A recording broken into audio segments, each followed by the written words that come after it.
MPSC कट्टा चॅनलचे latest video सर्वात आधी पाहण्यासाठी चॅनलला सबस्क्राइब करा आणि हा बेल आयकॉन दाबायला विसरू नका।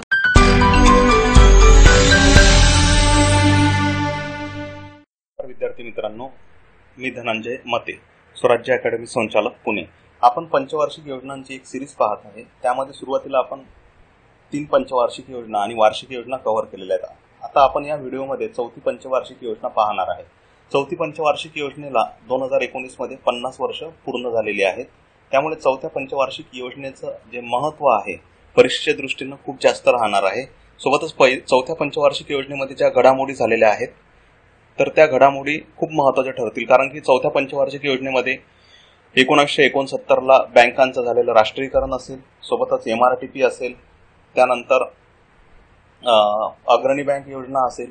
तर हे खूप महत्त्वाचे इव्हेंट्स आहेत जे की आपल्याला एक्झाम दृष्ट्या महत्त्वाचे ठरतात। तर आपण सुरुवात करूया चौथी पंचवार्षिक योजना। जो कालावधी आहे हा 1 एप्रिल 1969 ते 1974। ओके, 69 ते 74। तर यामधील 69 वर्ष जे आहेत, 69 वर्ष जे आहेत त्याला कंप्लीट 2019 मध्ये किती वर्ष पूर्ण झालेली आहेत? 50 वर्ष। मुख्य भर जो होता या पंचवार्षिक योजनेचा तो होता स्वावलंबन। एक पॉईंट लक्षात ठेवा, पहिल्या पंचवार्षिक योजनेमध्ये मुख्य भर जो होता तो शेती, दुसऱ्या पंचवार्षिक योजनेमध्ये उद्योग आणि तिसऱ्या पंचवार्षिक योजनेमध्ये शेती आणि उद्योग। परंतु तिसऱ्या पंचवार्षिक योजनेमध्ये मुख्य भर हा बदलविण्यात आला होता, नंतर संरक्षण आणि विकास केला होता। परंतु जर व्यवस्थित लक्षात घेतलं तर तिन्ही पंचवार्षिक योजनांमध्ये क्षेत्रीय भर हा निश्चित होता, जसे की शेती आणि उद्योग। तसेच पहिल्या 3 पंचवार्षिक योजनांमध्ये समाजवादी समाज रचना प्रस्थापित करण्याचे देखील उद्दिष्ट ठेवले होते। परंतु चौथ्या पंचवार्षिक योजनेमध्ये जो मुख्य भर आहे तो आपण पूर्णपणे बदलवला आणि काय केला आहे? स्वावलंबन। आता हा मुख्य भर ठेवण्याचं मुख्य कारण जे आहे, ही पंचवार्षिक योजनेचा पूर्ण रूट जो बदलला त्याचं मुख्य कारण आहे तिसऱ्या पंचवार्षिक योजनेमध्ये आलेलं आपल्याला प्रचंड अपयश। त्याची कारणे वगैरे आपण पाहिलेले आहेत तिसऱ्या पंचवार्षिक योजनेमध्ये। या योजनेचे नाव जे आहे स्थैर्यासह आर्थिक वाढ आणि आर्थिक स्वावलंबन। पॉईंट लक्षात ठेवा, अर्थव्यवस्थेला स्थैर्य प्राप्त करून देण्यावर विशेष भर दिला होता आपण। ओके, स्थैर्यासह आर्थिक वाढ आणि आर्थिक स्वावलंबन म्हणजे दुसऱ्या देशांवरची डिपेंडन्सी सुद्धा आपल्याला कमी करायची होती, पैशांच्या बाबतीत किंवा रोखीच्या बाबतीत, वित्तीय संसाधनांच्या बाबतीत। ओके, तर या योजनेचे नाव ठेवले होते आपण स्थैर्यासह आर्थिक वाढ, म्हणजे अर्थव्यवस्थेला पूर्णपणे स्थैर्य प्राप्त करून देणे। या योजनेचे उपनाव जे होते ते होते गाडगीळ योजना, कारण की या योजनेचा आराखडा जो होता तो धनंजयराव गाडगीळ यांनी तयार केला होता। घोषवाक्य जे होते स्थैर्यासह आर्थिक वाढ, अर्थव्यवस्थेला स्थैर्य प्राप्त करून देणे। तसेच घोषणा केली होती मार्च 1971 ला इंदिरा गांधी यांनी गरिबी हटाव। मुळात पॉईंट लक्षात ठेवा, गरिबी हटाव हा नारा कोणत्या पंचवार्षिक योजनेत दिला? तर आयोगाचं उत्तर जे आहे ते 5वी पंचवार्षिक योजना। म्हणून गरिबी हटाव हा नारा जर आपल्या डोळ्यासमोर ठेवायचा असेल तर उत्तर नेहमीच 5वी पंचवार्षिक योजना ठेवावी लागेल। त्यानंतर प्रतिमान जे होतं ते होतं ॲलन एस मान आणि अशोक रुद्र यांनी तयार केलेले फुले सातत्य प्रतिमानावर आधारित होते। या योजनेचा आराखडा धनंजयराव गाडगीळ यांनी तयार केला होता। तसेच या योजनेचे जे उद्दिष्ट होते स्वावलंबन, सामाजिक न्यायासह आर्थिक वाढ, सामाजिक न्यायासंदर्भात काही योजना तयार केल्या होत्या आपण। तसेच समतोल प्रादेशिक विकास, विशेष काही प्रादेशिक विकासावर आपण विशेष भर दिला होता। तसेच या पंचवार्षिक योजनेमध्ये जे उद्दिष्ट ठेवले होते आपण ते होते 5.7% आणि जे साध्य झाले होते त्या 0.5%। ओके, म्हणजे ही योजना पूर्णपणे अपयशी ठरली। पॉईंट लक्षात ठेवा, चौथी पंचवार्षिक योजना पूर्णपणे अपयशी ठरली। त्यानंतर राजकीय घडामोडी पहा, भारत पाकिस्तान युद्ध 1971। ओके, हे म्हणजे आपण बांगलादेशला केलेली एक मदत होती। 1972 मध्ये भारत पाकिस्तान एक करार झाला होता, सिमला करार। यानुसार बांगलादेशचे स्वातंत्र्य पाकने मान्य केले होते। मुळात हे युद्ध झाल्यामुळे आपले महसुली खर्च प्रचंड वाढले। सोबतच या युद्धानंतर बांगलादेशी निर्वासित मोठ्या प्रमाणात भारतात स्थलांतरित झाले होते। त्यांच्या पुनर्वसनाचा प्रश्न निर्माण झाला होता। त्याचाच अन्नधान्यावर सुद्धा परिणाम होत गेला, तसेच आपल्या नियोजनावर सुद्धा मोठा परिणाम झाला होता। ओके,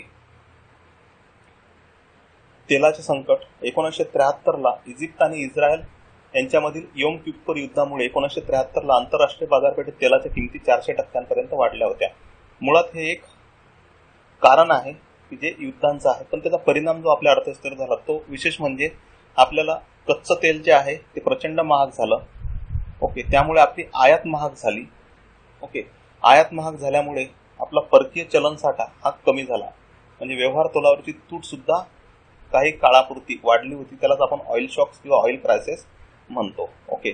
त्यानंतर 25 जानेवारी 1971 हिमाचल प्रदेश राज्याची निर्मिती झाली होती.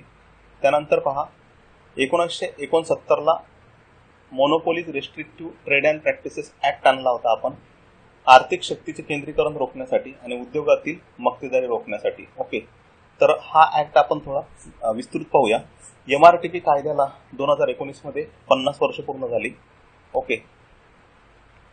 या कायद्यामध्ये काही तरतुदी अशा होत्या की उदाहरणार्थ पाहूया आपण की एखाद्या उद्योजकाने जर समजा त्याचा कारखाना विस्तृत करायचा असेल, विस्तार करायचा असेल, किती उत्पादन घ्यायचं असेल तर त्यासाठी सरकारकडून लायसन्स घ्यावं लागेल. ओके. त्यासाठी कोटा पद्धत सुद्धा ठरवलेली होती. याचा दुष्परिणाम जो झाला MRTPचा, उद्योगांची संख्या मात्र घटली. ओके. त्यामुळे स्पर्धा सुद्धा कमी झाली. ओके. तर याचा उद्योगांवर नकारात्मक परिणाम झाला. आता उद्योगांची संख्या घटल्यामुळे रोजगार सुद्धा कमी झाला, म्हणजे बेरोजगारी सुद्धा वाढली. याचे नकारात्मक परिणाम नंतर दिसून आले. ओके. तसेच हा MRTP आपण रद्द केला 1991 साली उदारीकरणाअंतर्गत. ओके. LPG मधील आपण विशेष करून एल अंतर्गत सर्व लायसन्स आपण रद्द केले होते. ओके. लिबरलायझेशन अंतर्गत. आणि या MRTPची जागा 2002 स्पर्धा वाढवण्यासाठी आपण कॉम्पिटिशन ऍक्ट आणला होता. आपण त्याला स्पर्धा कायदा म्हणतो. ओके. तर हा स्पर्धा कायदा आणला होता आपण 2002 साली. मग MRTP जो आहे हा कोणत्या पंचवार्षिक योजनेत आणला होता तर 4थ्या पंचवार्षिक योजनेत. आणि तो रद्द कधी झालेला आहे 1991 LPG अंतर्गत. आणि त्या जागी नव्याने कुठला कायदा आणलेला आहे? स्पर्धा कायदा. MRTP मुळे स्पर्धा जी आहे ती कमी झाली होती, उद्योगांची संख्या कमी झाली होती, बेरोजगारी सुद्धा वाढली होती. ओके. त्यानंतर पहा operation flood. Doctor Verghese Kurien. Okay. Doctor Verghese Kurien यांना श्वेतक्रांतीचे जनक म्हणून ओळखले जाते भारतामध्ये. ओके. यांच्या प्रभावाने 1970 ऑपरेशन फ्लड महापूर योजना, पॉइंट लक्षात ठेवा, ऑपरेशन फ्लड किंवा महापूर योजना ही कशा संदर्भात होती तर ही श्वेतक्रांतीच्या संदर्भात होती. दूध महापूर योजना. ओके. तर याबाबत सुद्धा आयोगानं प्रश्न विचारलेला आहे. ऑपरेशन फ्लड आणि वर्गीस कुरियन लक्षात ठेवा, श्वेतक्रांतीचे जनक. ऑपरेशन फ्लड हे कोणत्या पंचवार्षिक योजनेत सुरू झालेलं आहे तर 4थ्या पंचवार्षिक योजनेमध्ये. ऑपरेशन फ्लड म्हणजे दूध महापूर योजना, त्यालाच आपण श्वेतक्रांती म्हणून सुद्धा ओळखतो. बोकारो येथे लोह पोलाद प्रकल्प सुरू झाला होता. पॉइंट लक्षात ठेवा, जास्तीत जास्त लोह पोलाद प्रकल्प हे दुसऱ्या पंचवार्षिक योजनेत सुरू झाले, परंतु बोकारो हा लोह पोलाद प्रकल्प 4थ्या पंचवार्षिक योजनेत सुरू झालेला आहे. आणि कोणाच्या मदतीने सुरू झाला होता तो? रशिया. पॉइंट लक्षात ठेवा, बोकारो लोह पोलाद प्रकल्प कोणाच्या मदतीने? रशिया. आणि कितव्या पंचवार्षिक योजनेमध्ये तर 4थ्या. ओके. नाहीतर चुकीनं आपल्याकडून दुसरी पंचवार्षिक योजना होऊ शकते, कारण की सर्वाधिक पोलाद प्रकल्प आपल्या डोक्यामध्ये दुसऱ्याच पंचवार्षिक योजनेमध्ये आहेत. त्यानंतर सेल सुरू केली होती. सध्या सेल ही महारत्न कंपनी आहे. Okay. Steel authority of India limited. सार्वजनिक क्षेत्रातील कंपनीची आपण स्थापना केली होती 1973. सेल ही कोणत्या पंचवार्षिक योजनेत सुरू केली तर 4थ्या. त्यानंतर 1973-74 मध्ये पहिल्यांदा नियोजन मंडळाने दारिद्र्य रेषेचे मोजमाप कॅलरीच्या स्वरूपात करण्यास प्रारंभ केला होता. यासाठी शहरी आणि ग्रामीण यासाठी वेगवेगळ्या कॅलरीज सांगितल्या होत्या. तर यासाठी किती कॅलरी सांगितल्या होत्या शहरीसाठी आणि ग्रामीणसाठी तर तुम्ही याचं उत्तर कमेंट बॉक्समध्ये देऊ शकता. हे विशेष मी तुमच्यासाठीच ठेवलेलं आहे. ओके. त्यानंतर परकीय चलन विनिमय कायदा फेरा, फॉरेन एक्सचेंज रेग्युलेशन ऍक्ट हा आपण 1973 आणला होता. आणि फेरा लागू हा 1974 पासून लागू झाला. पॉइंट लक्षात ठेवा. इथे थोडं विस्तृत पाहूया.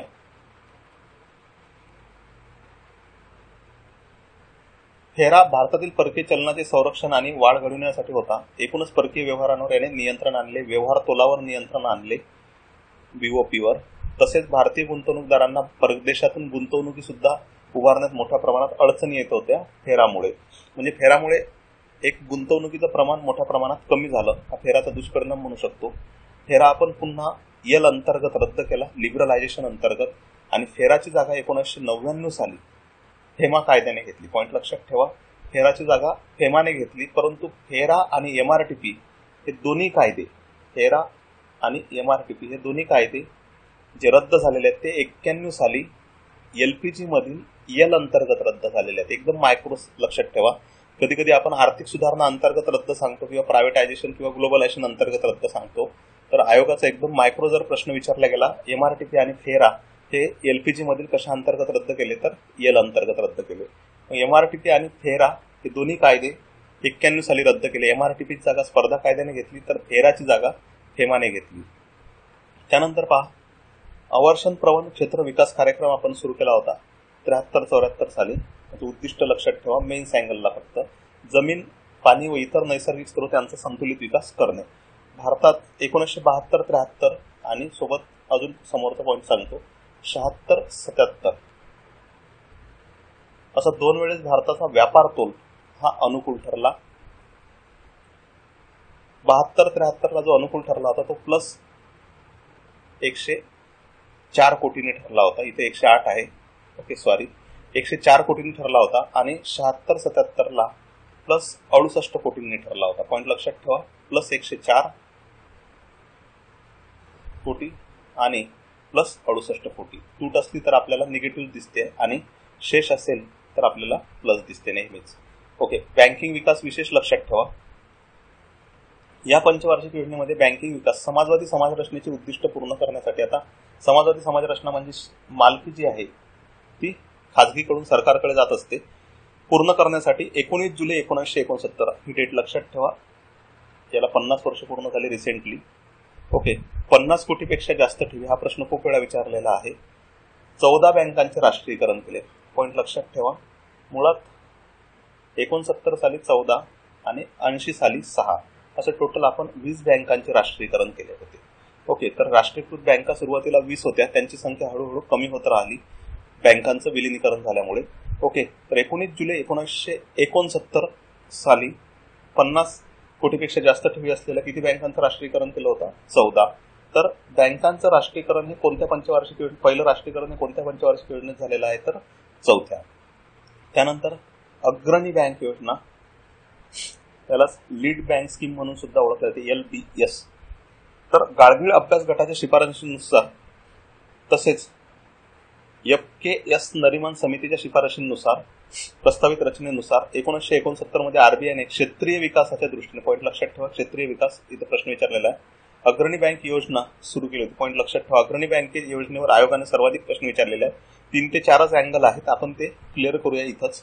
अग्रणी बँक योजना ही केव्हा सुरू झाली होती? हा आयोगाचा सर्वाधिक वेळा विचारलेला प्रश्न आहे, 1969. आता पॉईंट अजून लक्षात ठेवा, कोणत्या पंचवार्षिक योजनेत? तर 4थ्या वार्षिक योजनेत ही सुरू केली होती. त्यानंतर अग्रणी बँक योजनेसंदर्भात कोणती समिती होती? तर धनंजय गाडगीळ समिती. पॉईंट लक्षात ठेवा, आयोगाचं उत्तर धनंजय गाडगीळ आहे. ओके, तर FKS नरिमन समिती याबाबत होती, ही बँकिंग व्यावसायिकांची समिती होती. ओके, तर या समितीने धनंजय गाडगीळ समितीच्या शिफारशींचा अभ्यास केला आणि अग्रणी बँक योजनेला मूर्त स्वरूप दिले. मुळात अग्रणी बँक योजनेसंदर्भात मेन समिती ही धनंजय गाडगीळ समिती आहे, परंतु यांच्या शिफारशींचा अभ्यास FKS नरिमन हे बँक व्यावसायिकांच्या समितीने केला होता आणि यांनी या समितीच्या सर्व शिफारशींना होकार दिल्यानंतर ही योजना सुरू झाली 1969 पासून.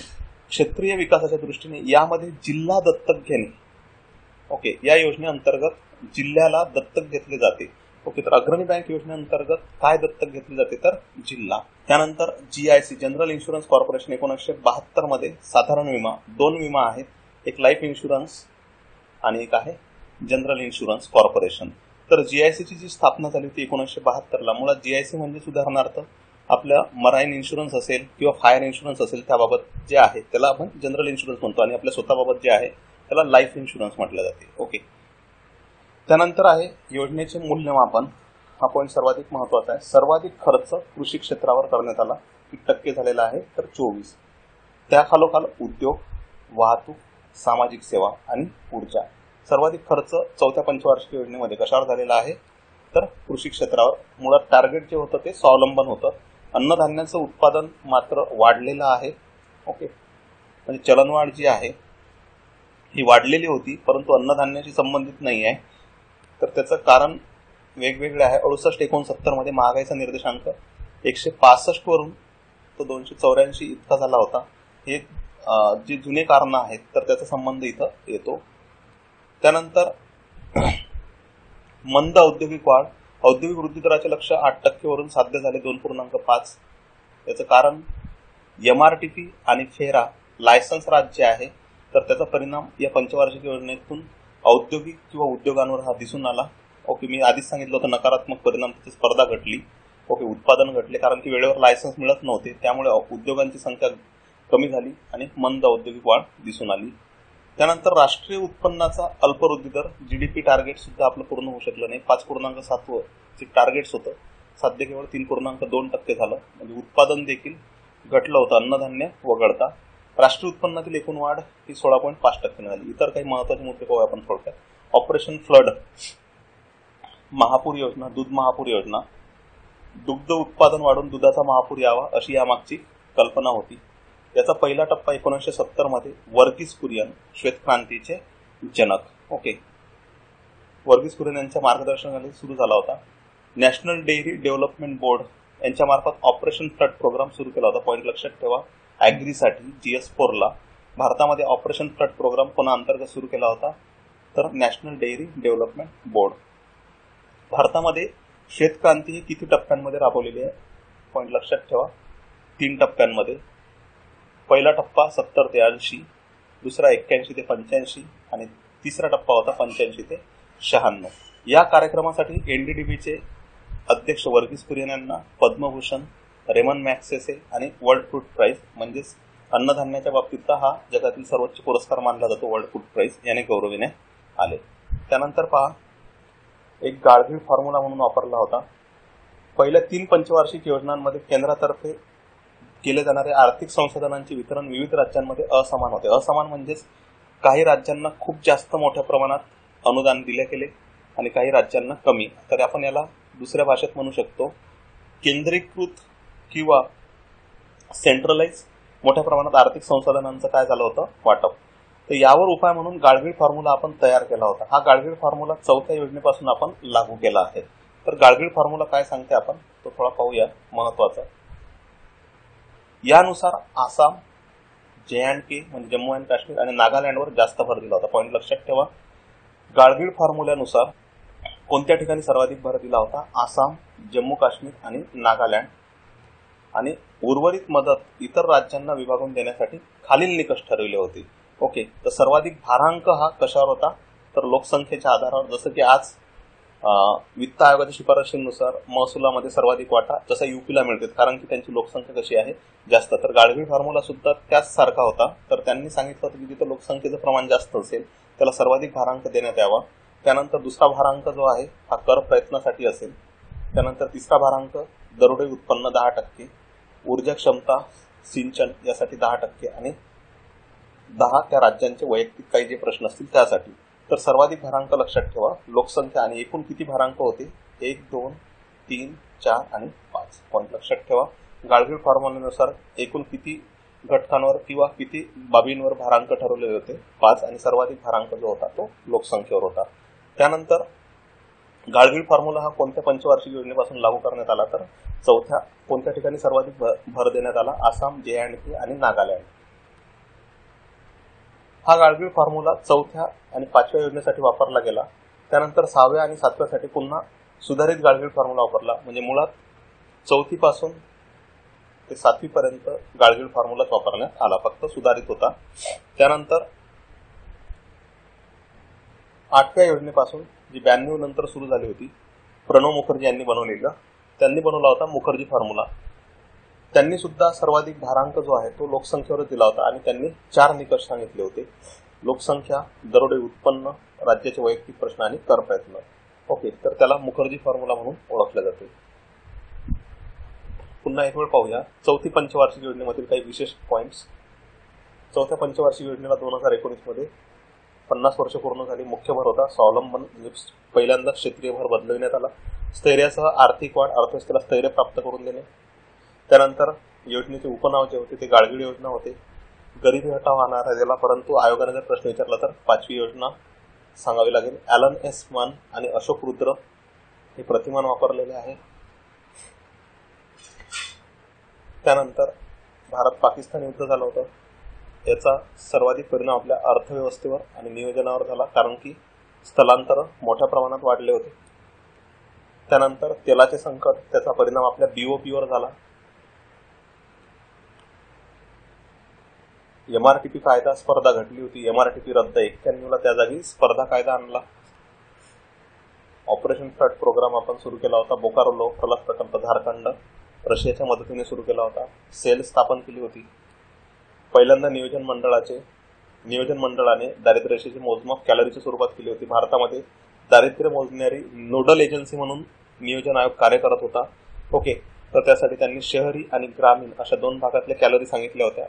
यामधलं उत्तर तुम्हाला कमेंट बॉक्समध्ये सांगायचं आहे. त्यानंतर हेरा कायदा आपण आणला होता. त्यानंतर अवर्षण प्रवण क्षेत्र विकास कार्यक्रम ड्रॉट प्रोन एरिया प्रोग्राम सुरू केला होता. त्यानंतर भारताचा पहिल्यांदाच व्यापार तोल अनुकूल ठरला +104 कोटींनी आणि 76-77ला पुन्हा +68 कोटींनी. समाजवादी समाजरचनेचे उद्दिष्ट पूर्ण करण्यासाठी आपण 19 जुलै 1969ला आणि दुसरं राष्ट्रीयकरण हे जे आहे त्याची डेट पण लक्षात ठेवा 15 एप्रिल 1980 आणि 69ला 50 कोटी, नंतर 200 कोटी होते 80 साली, 14 बँका आणि 80 साली 6 बँका. अग्रणी बँक योजना सुरू केली होती. त्या अंतर्गत जिल्हा दत्तक घेणे आणि धनंजय गाडगीळ समिती GIC स्थापन केली होती. या योजनेत सर्वाधिक खर्च कृषी क्षेत्रावर केला होता. अन्नधान्याचे उत्पादन वाढले होते. औद्योगिक वाढ कमी झाली. GDP सुद्धा आपला कमी झाला होता. राष्ट्रीय उत्पन्नातील एकूण वाढ 16.5% झाली होती. ऑपरेशन फ्लड आपण प्रोग्राम सुरू केला होता 3 टप्प्यांमध्ये. त्यानंतर गाडगीळ फॉर्म्युला वापरला होता आणि 8व्या योजनेपासून आपण मुखर्जी फॉर्म्युला वापरलेला होता. याच प्रकारे आपण 4थी पंचवार्षिक योजना संपवली आहे. सोबतच आपण 5वी पंचवार्षिक योजना, 6वी पंचवार्षिक योजना आणि पूर्ण सिरीज संपवणार आहे. ओके, तर यासोबतच आपल्या पंचवार्षिक योजनेनंतर आपण नियोजन हा सुद्धा घटक कव्हर करणार आहे. Thank you so much.